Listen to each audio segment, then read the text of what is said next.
Center is due out any time now. We will have that for you as soon as we receive it here at the Weather Channel. And already we're seeing people evacuating the Texas coastline. For example, here in South Padre Island, residents being advised to get out of town. A voluntary evacuation underway that may be upgraded to a mandatory evacuation on Sunday, depending upon the path of Hurricane Bret.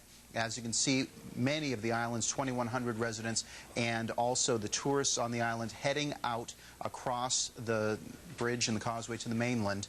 And of course, this clogging the roadways, but always a good thing to do to get out of the path of a hurricane, especially along those barrier islands where you can most certainly be inundated by the storm surge, as we've seen time and time again. And certainly the best example of that was back in 1900 with the great Galveston hurricane. We're going to head to the expert desk now and check in with senior weather specialist Stu Ostro for the latest on this very dangerous and rapidly intensifying hurricane in the western Gulf of Mexico.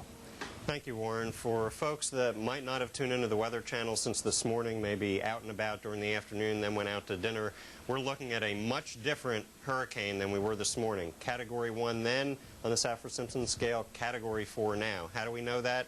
Through reports from the Hurricane Hunter airplane reconnaissance and also through satellite imagery, which we can look at, and we can see how it very vividly demonstrates what has happened even during the course of the last 12 hours or so. At the beginning of this loop, right in there, you really could not see the eye. There was an eye, but it was not as well defined and as vivid as it is now. Right there, right in the center of all these deep rain clouds, and that is a certain indication of a very intense hurricane, and that's what we have. And we can now see it within a little closer range of the radar. Here's the United States-Mexico border, Brownsville in here, and here is the eye of the hurricane. These very intense echoes right on the northern eye wall are where the worst weather is right now.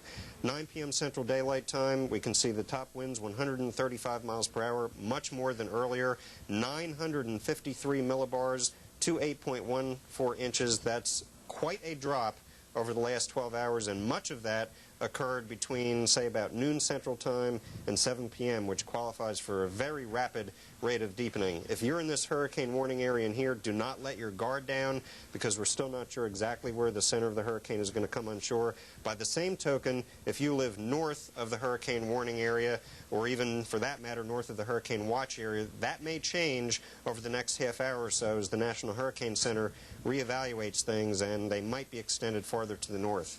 Same with this. If you're anywhere in this possible projected path, or for that matter, even a little bit either side of it, particularly on the north side here, you need to pay close attention, because a Category 4 hurricane, the Saffir-Simpson scale, we're looking at the potential for extreme wind damage, and with all the different kinds of effects that a hurricane can produce, we're hard-pressed to find any that don't fall in the high category right now. So stay tuned for the latest. Now back to you, Warren. Thanks very much, Stu. We'll be checking back in with Stu Ostro, Senior Weather Specialist, throughout the night here as we continue to